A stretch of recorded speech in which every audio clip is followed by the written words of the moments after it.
What's up, guys? It's Patricia from TarantulaHeaven.com. This is Miss Spidey over here. She is a Grammostola rosea, and I hope you guys can see her okay. She looks like she is going to move toward her ball, so hopefully you guys can see her pushing it. Anyway, today I wanted to talk about something really cool that I had seen on the internet, and I investigated and found out that it was actually true.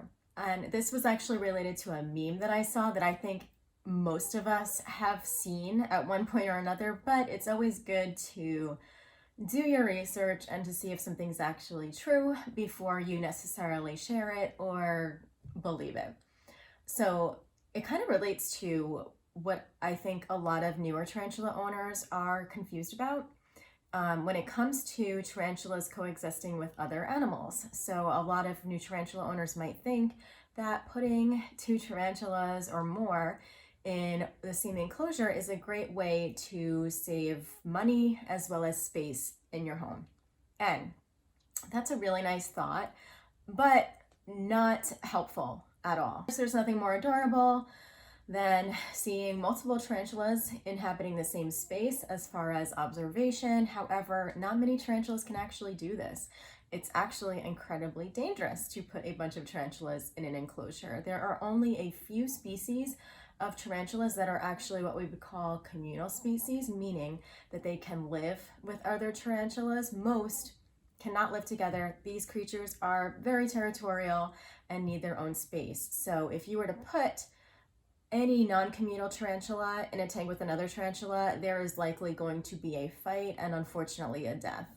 Well, and we have the jealous cat here, and don't worry, I will be watching her to make sure Spidey's safe. The jealous cat is not allowed in this room unless I am with her because the spiders are in here. But I am actually happy to see her, if you can see her. I'm actually happy to see her be in this video for you guys. Maybe she'll do something cute. But tarantulas can actually tolerate other roommates, not necessarily other tarantulas, but it turns out that some of them can actually tolerate tiny frogs. And I investigated this because of the meme, which I'll put up. I'm sure many of you guys have seen it, and it talks about how a little frog and a tarantula are actually standing really close to each other, and this doesn't look photoshopped, it looks realistic. And what I found was that some tarantulas actually coexist and have like a mutual relationship with a certain species of tiny frog because the frogs protect their eggs. So that was pretty cool.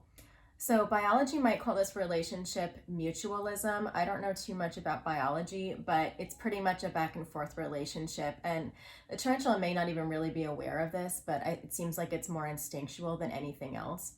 So the frog species that does this, it's a really small frog. They're called microhelids.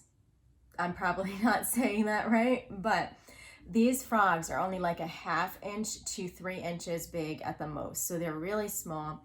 And these frogs commune with big spiders. They might live in a burrow together. And while the tarantula is definitely large enough to eat the frog or attack them, and is certainly the size of similar things that a tarantula would actually eat, they actually don't eat the tiny frogs, despite the fact that they would eat other frogs, because tarantulas have been reported to do that. So how does it work, and why is that? So it turns out that there are toxins in this little frog's skin, and it was studied. It was observed that when young spiders were picking up these little frogs and tasting them, they would then put them back down. And so these frogs might actually not be palatable at all to the spiders. And I think that's really interesting because I don't think we actually scientifically know a lot about the tarantula mouth and how it senses. The fact that it might have a sense of taste or some sort of chemical way to pick up tastes or toxins or predators or prey, I think that's really fascinating. So that kind of opened up a new can of worms for me, but I don't have any data to actually inform you otherwise. But either way, these frogs were not tasty to the spiders. And so because the tarantulas weren't a predator to the frogs, then they kind of developed this relationship where they could coexist. And so what the tarantula provides the frog is certainly protection from predators, because in a burrow, if there's a predator or something coming in, the tarantula is going to attack it and either eat it or do something with it to make it go away, or just kill it, attack it. So the frog gets protection. And what the tarantula gets, as far as what the tarantula gets, it's a little bit confusing, but here are some theories. So some researchers have tried to say that the tarantula actually doesn't like or care about the frog. It's just more considered a roommate that it tolerates or ignores. And I can totally see that. Like, Spidey has certainly lived with roaches when she hasn't been hungry, and it almost seems like they become roommates. So I can see how that would work on a bigger timeline with a frog that maybe the spider was just kind of used to. I think that also implies that maybe spiders have memories. I don't know if that's true, but some people have said that maybe there is a benefit for the spider as well, because the frogs are known to eat parasites and small insects such as ants, and these parasites and insects can actually be detrimental to a spider's eggs. So these insects could attack the spider's eggs or eat them. So it is said that the little frogs seek protection from the tarantula, and in turn, the tarantula benefits because their eggs are safe. And Miss Spidey is on the move. I'm so happy when she moves for you guys. So that is what I found in my research. Let's see, what's Miss Ava doing? She's just chilling. Yes, so that is what I found about tarantulas and frogs. I want to see if I can find some like really cool, more interesting research about this, or maybe even other creatures that tarantulas just, for whatever reason, do not want to eat or attack, but maybe can kind of coexist with.